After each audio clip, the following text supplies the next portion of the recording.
And we're live. Okay. Welcome, everybody, to this newest episode of Amateur Theory. Today, we're going to be talking about yet another cult classic, Super Mario Bros., the movie, 1993. Okay. What were your thoughts?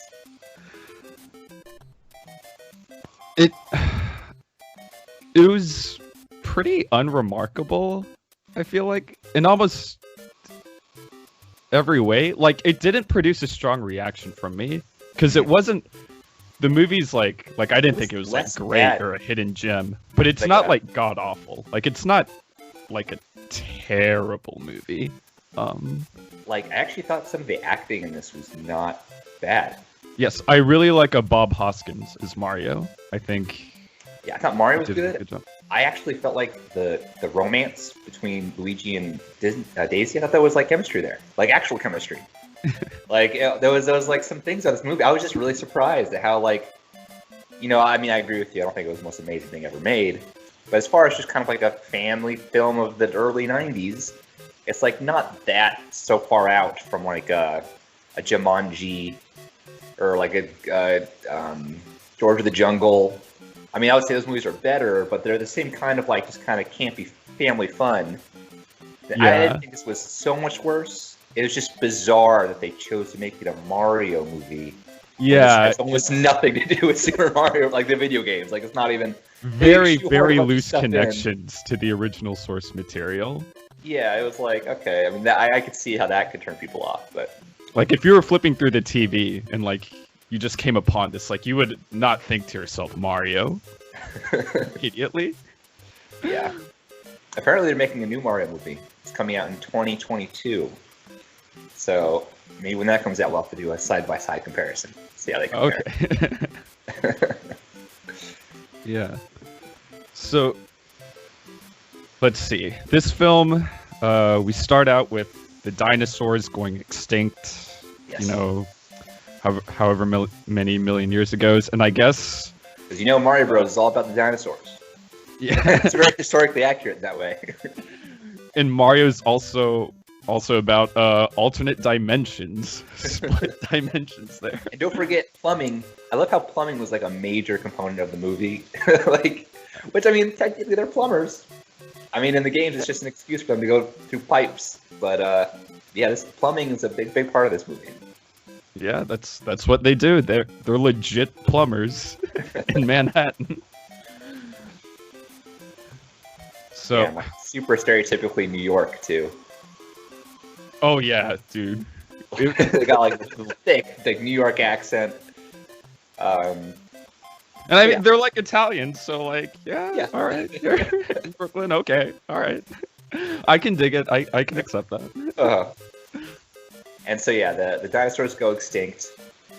Then I think it cuts to like a work construction site, right? Am I missing anything? It goes straight to the construction site, and like this rival, I guess, plumbing company is like doing some work, but they had to stop because they found some like important dinosaur bones. They're doing excavating now, and the lead excavator is this NYU student named Daisy. Why they went with Daisy and not Peach, I don't know. They throw in a lot of Mario. It doesn't really matter. Like, there's everybody is kind of loosely based on a character. But anyway, they went with Daisy. If you're familiar with the games, doesn't really. I think she's in one game in like from the Game Boy, but mostly she's she like first Mario shows up Kart. in Super Mario Land on the Game Boy. But yeah, usually you see her in like Mario Kart, Mario Golf, like those kind of games. Kind of like Waluigi. Like he exists purely to be like the flip side to Luigi. This is that for Peach, as Daisy. But anyway, so she's excavating, and then the lead plumber guy, I want to say Piscatelli. I'm not sure if I'm getting the name right there, but the bad guy plumber, who actually has a much less of a role than I thought he would. Like when they first set him up, I thought he was going to be the main villain, but actually he's like pretty irrelevant. He has like 4 majority. minutes of screen time, maybe, if even that. But anyway, he just makes some very clear threats to Daisy, even though he's not involved in carrying out those threats. That was kind of weird. Like he was threatening, like, girls have been missing, going missing, like implying that he's kidnapping people. He's not kidnapping anybody. Like it just happens to be, I guess, just trying to be menacing. I don't know. But he does send, or no. So you think that he's the one sending the two henchmen to capture Daisy, but like it's not. They're just two guys who are unrelated to this whole thing about the excavation and the plumbing thing. There's two guys out to kidnap Daisy. Well, oh yeah, because they were sent. Well, because they're from the alternate dimension, and in this alternate dimension is where I guess the dinosaurs continued to exist, and then they evolved into humanoid forms. Yeah, like basically just like humans, except for some of them have like a scale, like on like the side of their eye or something, or like a fashion thing. I don't know. But it's basically they're just people, except for sometimes they show that they have like long tongues or like other little weird things. But anyway, King Koopa, played by Dennis Hopper, sends these two henchmen into our dimension to kidnap Daisy. Yes. Because she has like a special rock or something, like part of her necklace, and that will like combine the two dimensions, I think. Yeah. But it's important to note that like he didn't, it wasn't like they figured it out that it was Daisy. They just were kidnapping random girls, hoping that she was the one that had the rock. And they just got really lucky because, despite just going all through Brooklyn, they got it under like their 10th try or something. So it was pretty good. Not a bad track record for kidnapping. yeah, not so bad. And then, so then you have this situation. Here, give me 1 second. So you have this situation where they try to kidnap her, but then Daisy or Mario and Luigi kind of save her, and then that starts the romance between Luigi and Daisy, and there's and like I said, Luigi falls head over heels, right? And it's actually kind of like he's very awkward, but so is she. It does that Hollywood thing where like two like impossibly attractive people are supposed to be like losers. Right, and like can't, but like it's whatever, it's fine. Yeah. They're both like awkward, and they both kind of they like they have like self-esteem issues, but then they kind of support each other. It's actually very like cute, honestly. Like I didn't really have any problem with that at all. And then Mario is like the wise older brother who's like, he's like, go for it, talk man. to her. Like, yeah. He's kind of pushing it along. He's actually kind of the ladies' man in this movie, Mario. There's one scene he has to seduce someone to steal something from them, and then after successful, he steals from this lady who's like a gangster. She's still so head over heels for him that she just like helps him throughout the rest of the movie. I mean, because of his like cool dance moves. I don't. That was funny. Guys, this is the movie that proved once and for all that Mario does indeed fuck. Yeah, and that's all while he has a girlfriend. I mean, I give him a little credit. This, he did it for the adventure. He kind of needed to do this. It was pretend seducing, but still, like he gets around. But anyway, eventually, despite the Mario Brothers' best efforts, Daisy gets captured. It turns out she's sent to this alternate dimension, which is like this like steampunk kind of place. Honestly, it's odd. It's actually I kind of liked the set design there and just how they made the place look. Yeah, it was like there are times even I'm like, I feel like I'm watching RoboCop. It also kind of has that cyberpunk like high tech but like low life slums feel. Yeah. Because, like, for as an example, like, their cars, instead of just running on gasoline, are, like, well, they're, like, attached, it's like a bumper car. Like, there's a... Yeah, they seem like they're constantly crashing. Yeah. But, like, I think it's they're designed that way. Like, they don't stop until they crash, essentially. But then they're, like, robust enough cars that they can just do that and be okay. It's strange. And then they have, like, these hover boots. Because you had to chew in Mario jumping at one point, so we had to have hover boots. But they're introduced later, or at the beginning, and then he doesn't get them until the end. But so they go to this alternate dimension where the dinosaurs, who have evolved to basically be people. I mean, they keep on talking to their dinosaurs, but They look exactly like people. They talk like Yeah, people. they keep referring to humans as like mammal creatures. Right, but the distinction is kind of mute. But so they go into this other dimension, and the rest of the movie is trying to save Daisy from Bowser, and also we mentioned before, she has a little necklace that's a meteorite, and I guess it's a shard of the meteorite that killed the dinosaurs. That's why it's significant. And it is, once you put that shard in with the rest of the meteor, the two dimensions will form into, I think, like one. Go together. Yeah, and it's, I mean, I don't want to be too critical of this because it's like a family film. It's like, ostensibly this might have been made for kids. But, if you think about it, like, so in this steampunk society, there's just one city. There's one city and the rest of the earth is a desert. And King Koopa, it's not like, he does have control of the police force, right? And then he also has control of these like two kind of like moron characters who are the henchmen, and he relies on them way too much. Like the police actually seem competent in this movie, but he never uses them. It's always these two guys, because I guess there was like his cousins or something. But like if the universes did merge, he's just very certain that he's gonna like take over the world, and it's like, no, dude, no way. But I mean, that's being overly nitpicky. That's probably not the most fair. Well, he's already doing fine in his own world. Like he already seems to be like running almost everything there. It's like... yeah, so like I don't know. But anyway, that's the plan, and so the rest of the movie is just various ways that happens.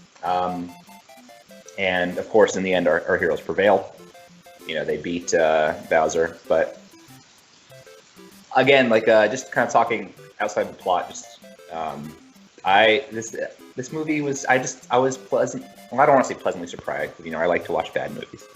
This movie wasn't bad, but I get surprised. Like, how awful this movie is. It's like, oh, the Super Mario Brothers movie. Like, don't even. Yeah. Like people think about bad video game adaptations to film, and like they always think of that movie. And like, well, the movie's not great. It's really not like that terrible. Like it's not like god awful where like it's like painful to watch. I'd say it's very like middling, just middle of the road. Like, and honestly, as ridiculous as it is, some of the ways they've managed to shoehorn Nintendo things in the movie is kind of creative. It's like bizarre, but it is kind of creative. It's bizarre. Okay, wait. Let's talk about King Koopa, Big Boy Bowser himself, which in the film it's just Dennis Hopper with like a weird haircut. Yeah, like that. He's just a dude. And to their credit, I guess they never call him Bowser in the movie. Yeah. They keep calling him King Koopa. But I mean, like that is Bowser. Like if you played the games. But he is the descendant, the direct descendant of the Tyrannosaurus Rex. That is what he is. Oh, okay. Yeah, that's right. So, and that's actually how they get a lot of the things. They have this thing called like the de-evolution ray, where if you shoot someone, it de-evolves them, right? So if you hit a human with it, they de-evolve into a monkey, which is a little not quite scientific, but again, it's just whatever, it's fine.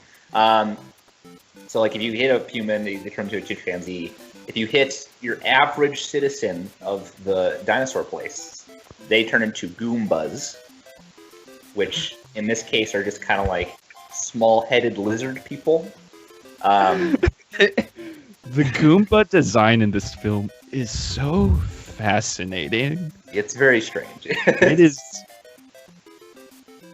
I don't know if it's like, is it genius? Like, are we just like, am I incomprehensible of realizing how genius this design is just because it's so bizarre? Okay, so Goombas in this film are basically these like really big-bodied guys wearing these like trench coats, menacing bodies, and then their heads are these like tiny, round dinosaur or reptilian things, and they're very like cutesy looking, and they act cutesy too because they're not menacing. They're just like, yeah, always smiling. So yeah, there's that, and then some of the other characters that make an appearance is Yoshi is just like a little baby like velociraptor, I guess, that's on a leash. Or I mean, they're not specifically a velociraptor, just some kind of dinosaur. It looks like a raptor, and he just acts like a dinosaur. That's just it's Yoshi. And then Toad is like this cyberpunk Toad is a Elvis. street musician. Yeah. It's like playing guitar and like doing harmonica. Like Yeah. honestly. And he just gets immediately like you get introduced to him, and he's like, Bowser sucks. He's like writing the song, and then he gets like 2 minutes in, he gets arrested, and then he gets turned into a Goomba who likes a harmonica, and that's like the rest. That's his whole thing. That's his like character arc. I like how at the end, when like everyone was turning back, he didn't. He just stayed as a Goomba. Like sucks for you.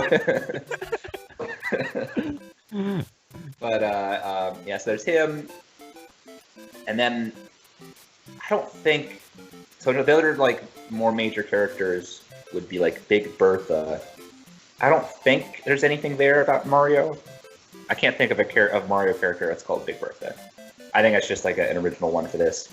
Yeah. But what's about her is that she gives Mario and Luigi the hover boots, which lets them jump. So it's one more like homage, like, oh, that's Mario, they're jumping, that's what they do. Even though that doesn't come till the very end. So there's just a lot of little things where like they slip them in, and it's like, oh, that's a Mario reference. That's how it feels. It feels like references, not like he uses a little bomb in the film, like the walking bomb. And then all the guns are basically fireballs. Like that's basically like that's the only there's it's either a flamethrower or it's fireballs, which is I think you can kind of make a connection that Mario had some fireball stuff going on, especially back then. So there's things here and there. I actually like I enjoyed looking at all the little or like finding all the little references and cameos that come in, and I remember thinking like, oh, that's kind of clever. If you wanted to go this way, I don't know why you would, but if you went this way, like it's an interesting way to put it in. It's certainly memorable. Like, yeah, it's out there, but in interesting ways. The whole thing about the slime was like very weird. So they have this de-evolution ray, right? Which is like the big bad weapon that Bowser is planning to take over the world with. It's just he's going to be by himself with this de-evolution ray, which happened for a very brief moment at the end before it backfired. But the previous king, which I guess is also from Mario, because the king is not in this castle, etc. So the king was because they don't kill people because this is a family-friendly film. Like people don't die, they get de-evolved. And so, like I said, if you de-evolve like the people, they become chimpanzees. If you de-evolve the lizard people, they become Goombas. Except for that, you can like change how much you de-evolve. You think about how many years you go back. So they de-evolved the king to become like this primordial slime, which just covers the city, and it's like somewhat sentient. So it was interesting that like I don't know if King Koopa didn't realize that the slime was sentient, or if he just didn't care. Again, I guess just killing the king was like out of the question. They weren't going to do that. That's too terrible. We're just going to turn him into a primordial slime. And so I mean, that was interesting. And like we said, the primordial slime actually managed to produce a bomb, which it gave to Mario, which he later used against King Koopa. And also it saved their lives multiple times, acting as like if they fell down, it would like act as like a trampoline or something to get them back up, kind of stuff. So there was some interesting moments there. Also, I thought it was hilarious how the henchmen, because you can, as well as de-evolve, you can like evolve. You can make them, makes them smarter. And then as soon as he did that to the henchmen, they became like communists. Well, or that's a little bit of an over-exaggeration, but there was one time the guy said like, you're enemy of the proletariat. And I started like laughing.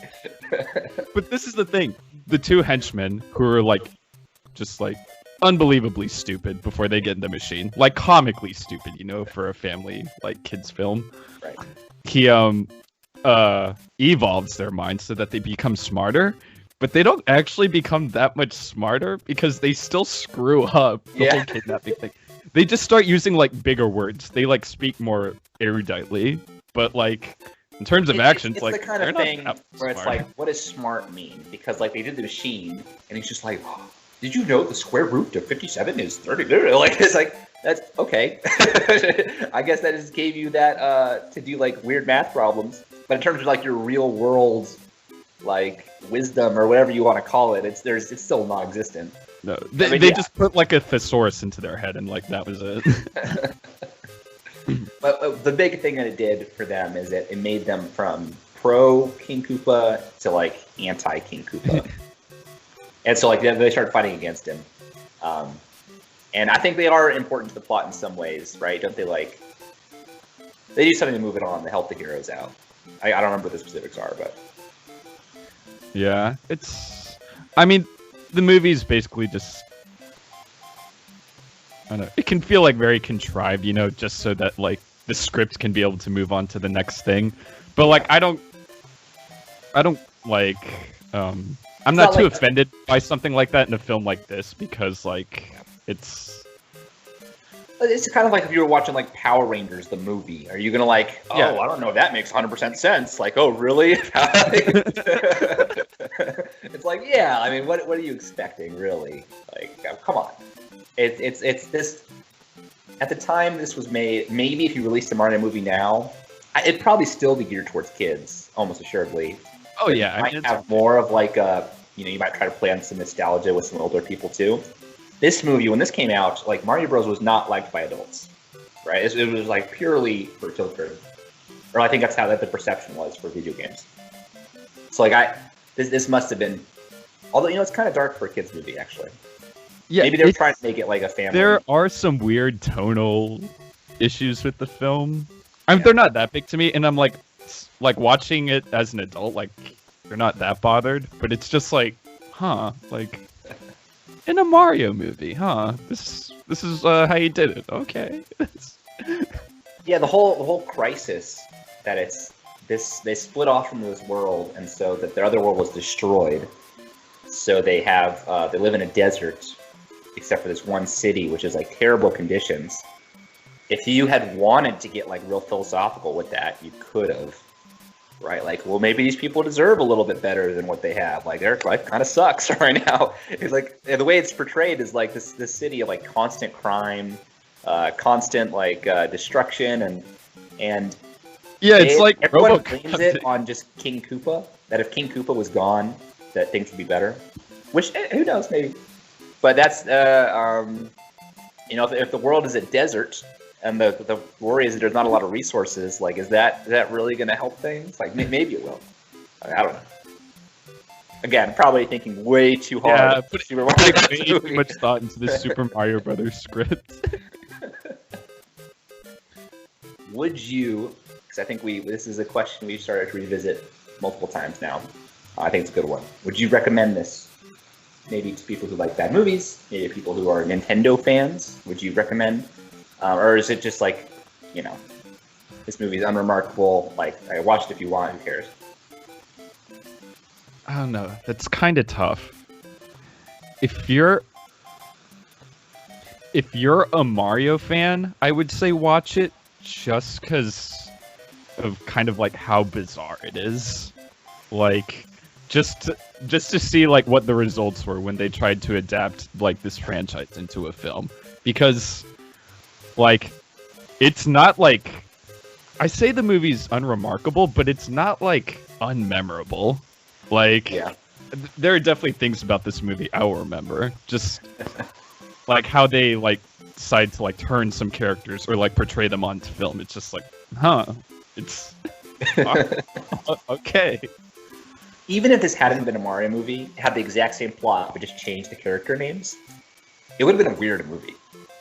Like, it's not just weird because it's Mario. It's a weird movie. Like, there's a whole dinosaurs are people, and it's like a cyberpunk dinosaurs, and they're trying to merge realities. Like, the whole thing is weird. It's just super bizarre. Oh my god.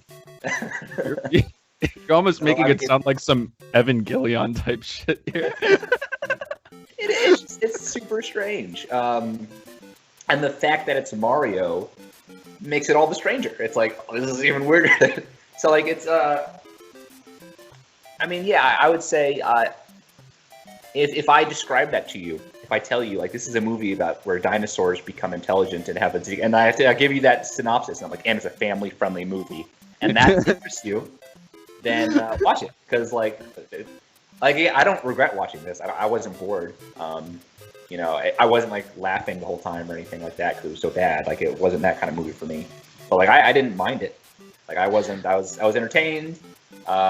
You know, there was some parts where I thought the acting was actually like not terrible, especially. Yeah, the performances in this movie actually, like, they were better than I thought they'd be. Like, Bob Hoskins as Mario, I thought like did about as good of a job as you probably could do with like the material he was given. Like, and like the script isn't even like that bad. Like it's a little cheesy, but like it's not like, you know, nothing like, you know, roll my eyes, like people don't talk like this, you know. It was just the script. It was just a script for a family movie for a bizarre premise. Like it's so I mean yeah, I think I wouldn't mind. I mean I would probably give you a little synopsis rundown of what you to expect first and be like, does this sound good to you? Because if it doesn't, then probably don't watch it. Because I mean it is what it is. Like that's the movie. But I mean I like strange movies, even if you know I think that they're interesting. You know, I can watch. Yeah, those, so I'd say if you have an interest in like cult cinema or Mario, like I could like probably like hesitantly recommend this. Like to your average layman though, like you just meet someone at a bar, like I don't know if I'm gonna pull out Super Mario Bros. In conversation. Be like, you got to see this movie, man. Yeah, no, it's definitely not as universal as I think anyone could appreciate like a Troll 2. Yeah, like almost anyone. Even if they hate it, they probably like might appreciate. Like they could understand why you'd recommend it. Like, oh, I could see it. This was funny. Like this. I mean, most of the humor comes from not even like laugh out loud humor. It was kind of like what, like that kind of thing. And then you know, there's the inherent humor of the movie, which you know is like I said, like '90s family film kind of humor. I think you can find it a lot of horror movies where it's just, you know, two bumbling idiots who like mess up, slapstick humor, kind of stuff.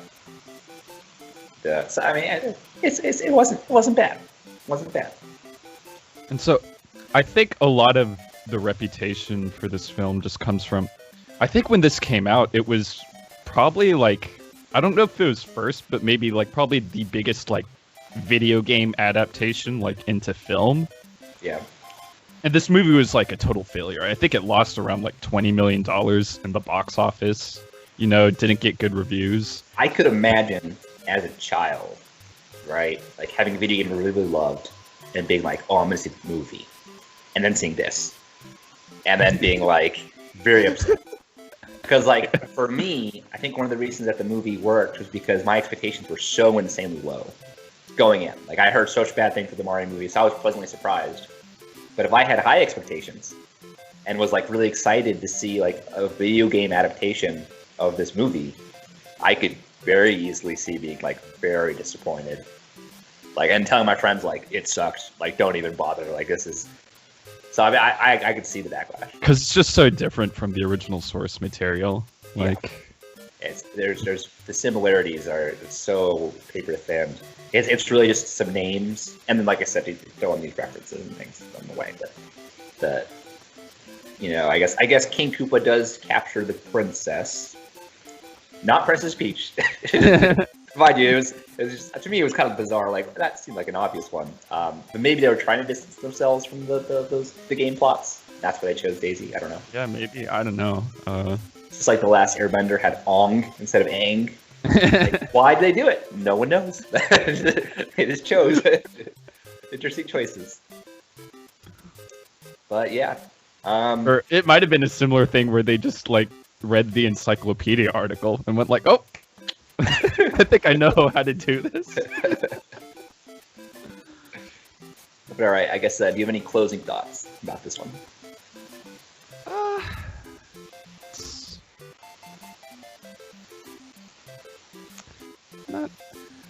I'd say if you go watch it, or it's just worth watching for like how bizarre it is alone, and like when you have like the original like Mario like video game series like in mind, and then you watch this, just like doing the comparison and contrast, like that in and of itself, I guess, is fairly fun. Yeah, and I would say one thing that's going for this movie is that it's fairly short. It's like an hour and 40 minutes. So like it doesn't overstay its welcome, right? Yeah, no. Like if this movie was like 2.5 hours, I probably would have come out hating it, like in all honesty. But it was short, and it was just kind of like a fun little thing. I actually ended up enjoying this movie, both for the historical, like just like seeing what it was, and it was just kind of like bizarre, but also because it's somewhat competent. It can be a little fun movie. Yeah, it's very inoffensive. Like, I understand like why it would have like a cult following. Like, I get why people would like be into this movie. So yeah, I guess that's it for this one. If you're feeling up to it, please give us a like, give us a follow, write a review. Anything helps. And until next time. All right. Take it easy, lads.